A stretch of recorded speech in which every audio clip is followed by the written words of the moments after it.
En el mundo actual vivimos rodeados de fake news todo el tiempo. A esto lo denominamos como posverdad. Si bien de estas noticias muchas son desmentidas, hay mucha gente que solo escucha la noticia y malinforma a toda la gente con la que se relaciona. Varias veces estas noticias son por error o por una creencia falsa. Otras veces se hace con el fin de desinformar o informar mal, sobre todo grandes sitios de noticias o los gobiernos. Una posverdad no solo es una noticia, puede ser una creencia que tenía tu abuela y ella te lo transmitió a vos. Como esa información viene de personas que apreciamos, nos lo creemos. Estas posverdades casi nunca son de forma intencional. Encontramos información falsa en todos los ámbitos: la educación, la economía e incluso la salud. Si bien la posverdad es un término nuevo, recién en 2017 fue aceptado por la Real Academia Española, han existido muchas a lo largo de la historia. Uno de los temas que más sufrió estas difamaciones fue el virus de la inmunodeficiencia humana, comúnmente conocido como VIH. Antes de explicar las posverdades, vamos a explicar la diferencia entre SIDA y VIH, un error común, pero en este caso es fundamental para saberla para comprender mejor. El VIH es el virus que después de un tiempo en el cuerpo provoca la enfermedad. Una persona puede tener el VIH en su organismo pero no tener SIDA. Pero si alguien tiene SIDA, sí o sí tiene ese virus en su organismo. No se sabe con seguridad cuándo el virus apareció, pero se estima que fue aproximadamente en 1920, en África.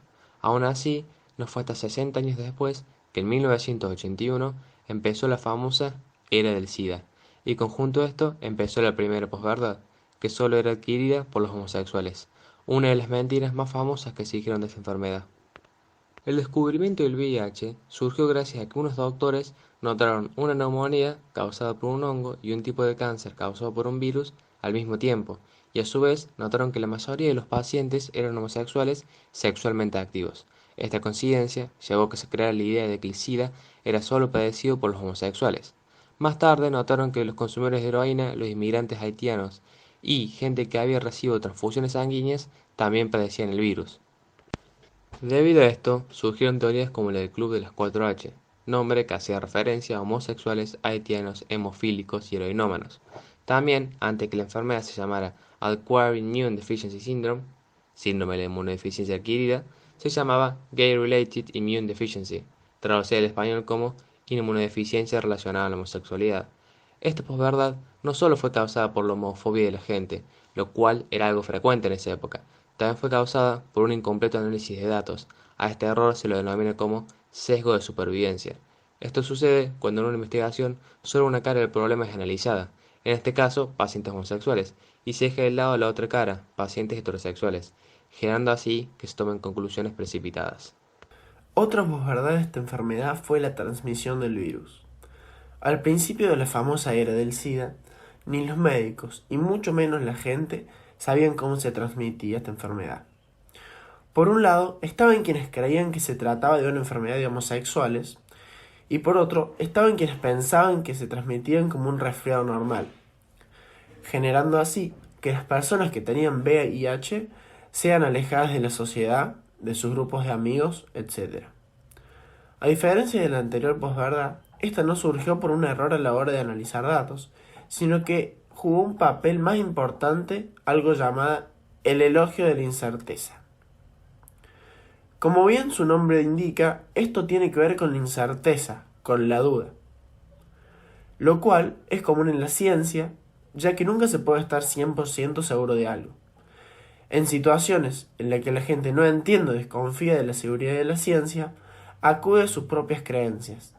En el caso del VIH, la sociedad tenía miedo del virus y ante eso decidieron protegerse como creían que era correcto. Otra posverdad fue el mismísimo tratamiento de la enfermedad. En esto hay que tener en cuenta la diferencia del VIH y SIDA explicada al inicio del video. Esto sucedió en 1985 en Estados Unidos, cuando la FDA decidió aprobar los ensayos clínicos de la sidobudina, comúnmente conocida como AZT, como un fármaco que podría alargar la vida de los pacientes con VIH. Cabe aclarar que en esos tiempos la FDA tenía un sistema acelerado para la aprobación de fármacos. La forma de actuar del fármaco, en simples palabras, consiste en atacar el ADN del virus, evitando que se siga multiplicando. Estudios previos a la aprobación de la FDA mostraron que en las células aumentaba el conteo de CD4 después de usar el medicamento. Por lo tanto, fue aprobado para que se realicen los ensayos clínicos. Allí fue cuando inició el problema, cuando comenzaron a tratar a las personas con SIDA. Las dosis eran muy elevadas y generaban efectos como anemia y daño hepático. La mayoría de los pacientes empeoraba y muy pocos de ellos mejoraron. El remedio claramente no ayudaba. 2 años después, llenos de problemas con el AZT, la FDA decide finalmente aprobar el fármaco para su uso contra las infecciones por VIH, uso del cual se usa hasta hoy en día. En situaciones como esta, el problema fue que, a pesar de la poca evidencia existente, la FDA la aprobó igual. Lo que falló fue el consenso científico, que en resumidas palabras es que la comunidad científica esté de acuerdo o no con esos estudios. Pero en este caso, la comunidad científica no tenía idea de esa droga hasta que de repente un laboratorio la patenta, empeorando y dando falsas ilusiones a mucha gente enferma.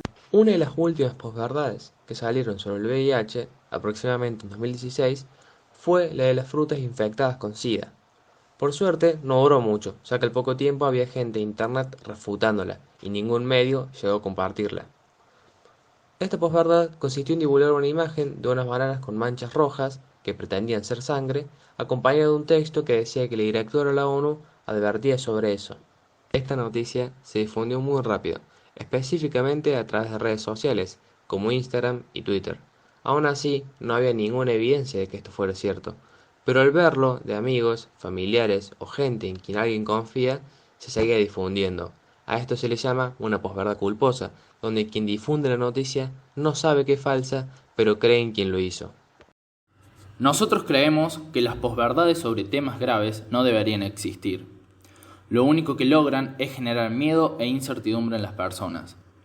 Además, estas noticias, en el mundo actual, se viralizan muy rápido mediante redes sociales. Con un solo clic se pueden compartir muy fácilmente. Aún así, estas nunca van a dejar de existir, ya que benefician, económicamente sobre todo, a grandes empresas.